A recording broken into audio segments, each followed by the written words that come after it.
Hey guys, my name's Ben Howard. We're back out here at Tyger River to see if I can shoot under par in the blue layout. If you haven't seen the front nine, I'd appreciate if you went back and watched that. But now we're on hole 10. This one's a par 4, 599 feet.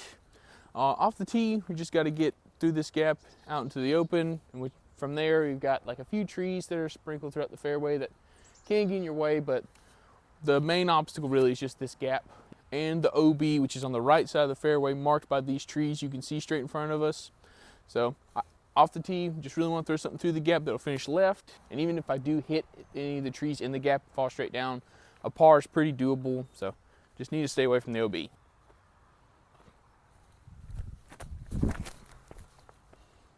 didn't mean to throw it that high, but that might be okay. Yeah, that's not bad. From there, I'll probably have another hyzer shot into the green. Okay, so from here, you can actually see the basket straight ahead. The best play is just gonna be go hyzer, kind of over the OB, but not really. But I'm gonna go with a neutral to kind of flippy distance driver, just trying to throw it high on a good amount of hyzer, and just hope I don't turn this over or anything like that. Not really any wind, so I'm not too worried about this.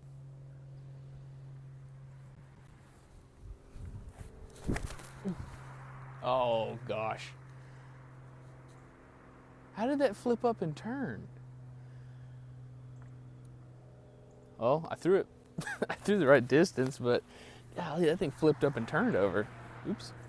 That was a really stupid mistake. I got aggressive for no reason. Like, I don't need any more birdies. All I need are pars. So I gotta switch my mindset. I don't need to get birdies, but let's go ahead and get up and down and stop the bleeding.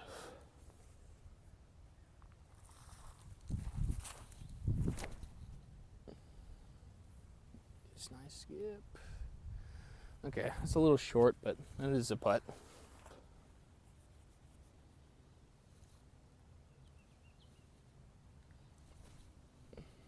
There we go.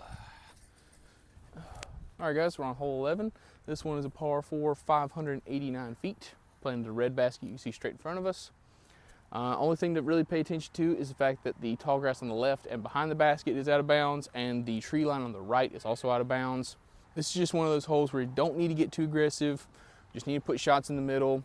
I might go for the birdie on this one, depending on where the shot ends up, but I'm going with the really overstable distance driver. So I'm not expecting to need to go for the green. I'm just gonna chip, and then get out of here with a par.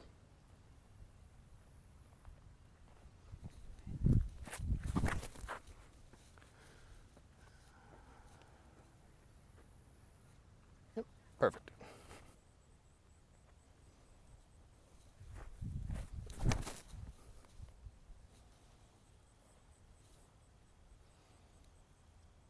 Oh, I got a little bit closer than I thought.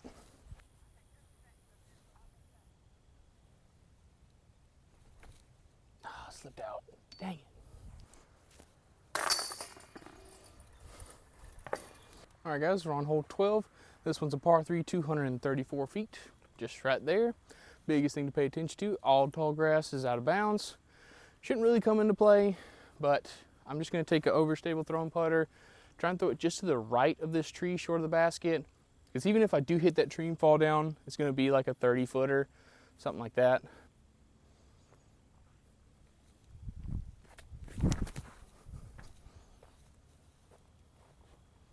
Aw, dang. That's fine though. Easy par.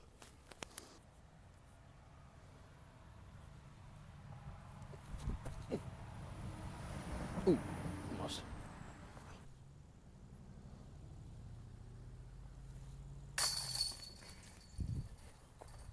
All right, guys, we're on hole 13. This one's a par 3, 321 feet. Basket straight ahead. We're going really far uphill, and all tall grass is out of bounds. So the best play I really found on this hole is just to take something that's straight and really fast and just try and throw it into the side of the hill. Don't try and have too much left to right to left movement, anything like that. I'm going with something that will flip a little bit, but since we're going uphill, I'm expecting it to just kind of push straight the whole time. Oh my gosh, I really released the crap out of it. Oh, it rolled out. Oh, never mind, we're good. Man, we got really lucky. I'm barely safe. That's one thing that's funny, because like I've started noticing that in my game, at least ever since I've started like filming myself. I noticed that I'll early release whenever I'm not very confident in like my shot selection or something like that. And then if I'm not really paying attention or I'm not really focusing on the shot, I'm gonna pull it. So if you ever want to see how I'm feeling during a round, if I'm pulling it, that means I'm not focusing very well. And if I'm early releasing like that, that means I'm not very confident in my shot selection. So just got to get comfortable, get confident, we'll be fine. Oh boy. See, I early released it because I wasn't confident.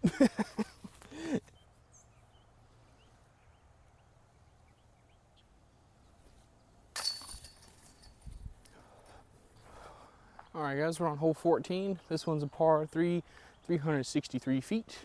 Basket straight ahead.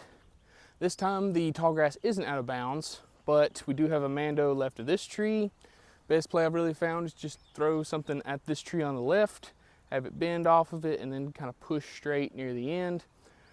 I'm gonna go with a fairway driver, which might be a little bit too much. I'm not really too sure, but I don't want to throw a mid-range and have it turn over a little too early, so we'll go with the fairway driver for this attempt.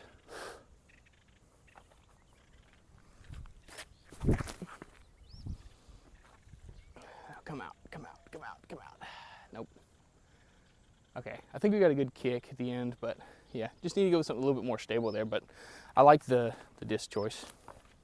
Okay, so not necessarily a good kick, but not necessarily a bad kick, just to put myself close enough to where I got a little chip up and down. There we go.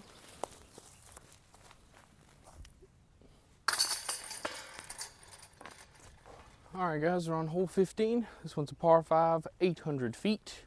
Off the tee, we're going straight for about 300, 350 feet. From there, the fairway bends up to the left, goes back forward, then bends back to the right where the basket is. Off the tee, I do want to like get up into the gap once it starts to move to the left, but it's not really necessary to get up that far.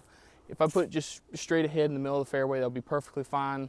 And then from there, we're just gonna have to kind of maneuver our way through the fairway, but it's just one of those holes where we keep putting ourselves in the middle and just don't make any just dumb mistakes, we'll be fine.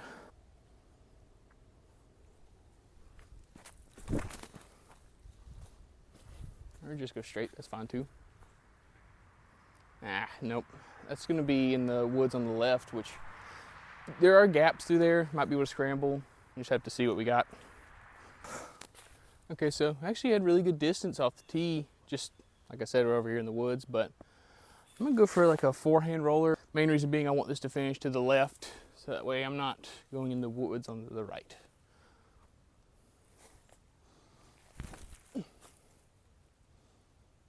Ooh, that'll be really good. Oh, sit down, sit down. Okay. We finished a little too far left. I'm in the rough, but from there, right, we're really far left. Might have a shot up into the green. We'll see. Okay, so from here, I don't really have a ton of options other than like really small, like 4-foot gaps. But the biggest gap is like a forehand flex shot that'll, if I get to flatten out, push straight, I could actually get up there for a birdie putt, which would be great, but I don't really need to do that. So all I'm really trying to do is just throw this on some anhyzer and just kind of get the hold over and flatten out and finish to the left. Biggest mistake I can't make is going early left, because that's OB, marked by the tall grass. Even going early right isn't that bad, but let's go ahead and get up and down for a birdie. How about that?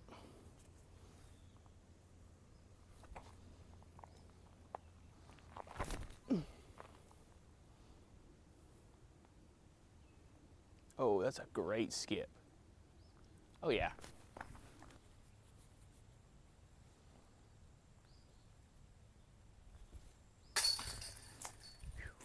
I don't know if I've ever actually birdied that hole before.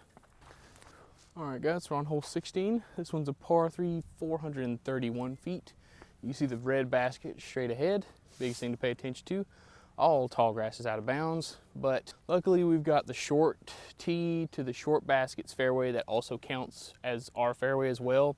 So there's a pretty big landing zone right in between us and the basket. So all I'm gonna try and do is just throw into that landing zone and then throw another chip shot into the green. Because as you can tell, the green slopes from right to left. So the only way to really like consistently get up there for a birdie would be like a really big forehand, and I don't have that. So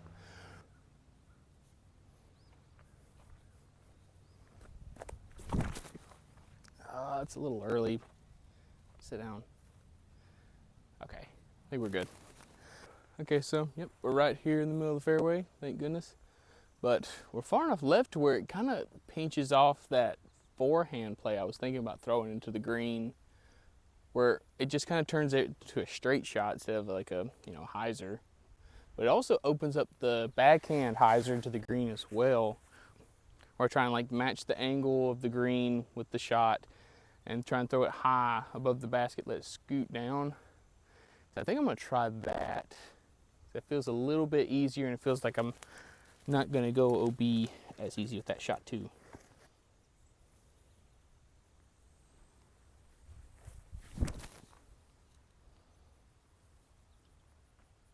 Oh, perfect. Let's go.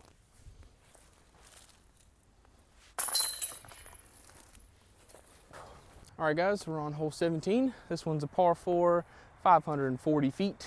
From here, we're trying to land on this first island you can see straight in front of us. It's not that far to like clear the OB and get there, because all tall grass is OB. But the farther you go, the easier the shot is into the green, which is also on a much smaller island, probably about 40 feet in total. And it's also like the basket's not in the middle of the island, it's closer to us.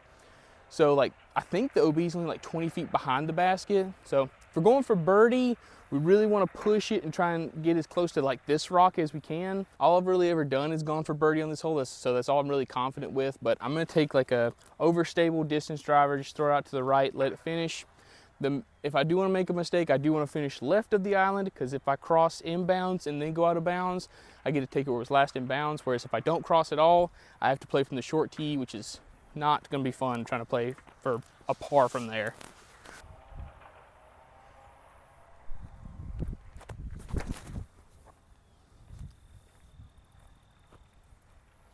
Oh yeah, that should be perfect. Oh yeah, that's prime position for the birdie.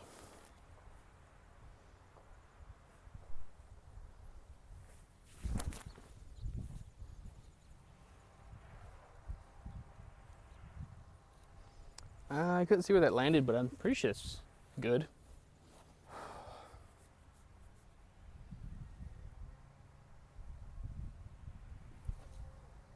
Ah, dang it. Probably for the best. I shouldn't have ran that putt. All right, guys, we're on hole 18, final hole of the video.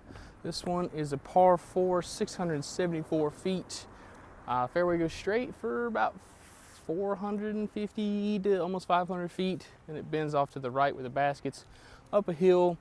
I don't think I've ever threed this hole but like one time, and I think I can do it. I just have to get a lot of distance off the tee to really make that shot in the green actual like shot I want to go for. But we've got a stroke to play with, so all I need is a bogey, and we've got it.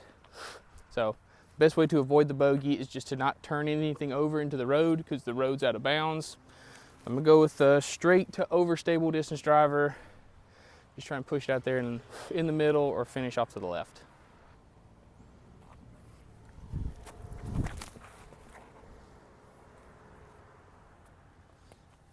Ah, dang it. I hate being that far left because I'm in 10's fairway, which I think is technically out of bounds, but we're not playing a tournament, so I'm not counting that. But should have a pretty easy 4 from there.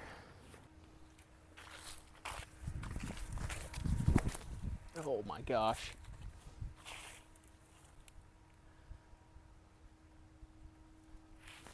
Ooh, that was bad. Man, we got super lucky on that one, because look how close I was to the OB. Ah, dadgummit. This Grace has been acting stable all day. That's the first time it's actually flipped on me at all. So from here, I'm just gonna try and just pitch up as close as I can, lay up, get out of here with the bogey, and do it.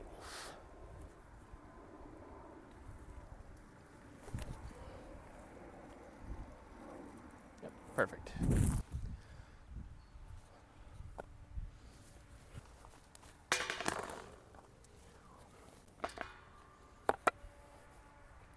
Alright guys, that finished up our round out here at Tyger. I gotta say that was a lot of fun. I think you can see in this video why I like doing these so much, because it really does just help me to learn how I react under pressure or how I react in certain situations.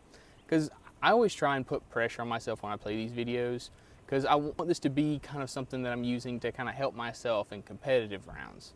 And the pressure was definitely different this time, because going into like my attempt at Holston Blues, like I had the lead, I had that one under going into the back nine, and like I knew I could do it, but ultimately, like, you know, you don't have as much pressure because it's not I should do it, it's I can do it.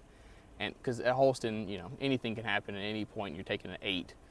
But out here, I shouldn't take anything worse than a bogey. It definitely is nice to kind of get some experience with the pressure of like, I should do this, I should win this round, I should shoot this, stuff like that. Because the other thing I want to work on with this series is my mentality. Because in the front nine, you could definitely see that like my mentality was really strong.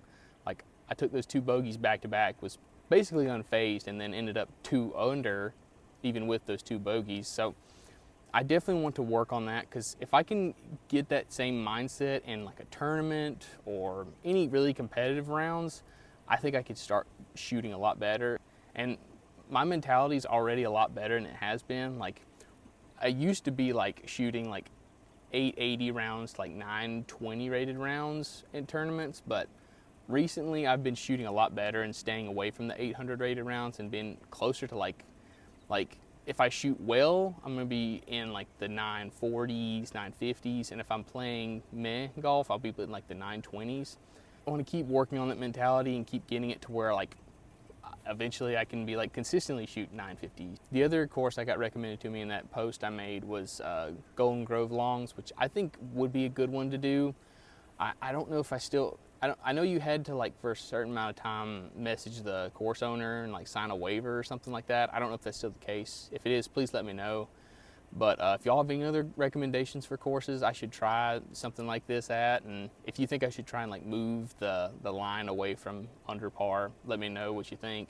But yeah guys, so since I was able to shoot under par, I'll be giving away this glow pixel to somebody in the comments. Just need you to go down, like, subscribe. Or actually for this one, we're gonna try something a little bit funnier. Since I don't want all the comments to be like, yay Ben, good job for doing it, because that kind of spoils the video for anybody who comes in to watch it. So what I want y'all to do is go down and like either make up something that happened on 18, kind of like I went out of bounds and like didn't do it, or just something that makes it sound like I didn't get under par. And whoever has the most like creative comment, or whoever I find the funniest, I'll pick y'all and send this out to you. Or if there's a bunch of people and I can't pick, I'll probably just do a number generator or something like that. And typically I would pick the winner a week from today, but I think this is going to be released on Saturday, and I probably won't be able to do it. Odds are if I'm doing some other stuff. So I'll probably wait until the Monday after, or so not this coming Monday, but the Monday after, to pick somebody for the winners of the Pixel. Yeah guys, thank y'all so much for watching. Please like, subscribe, and have a good one. Bye.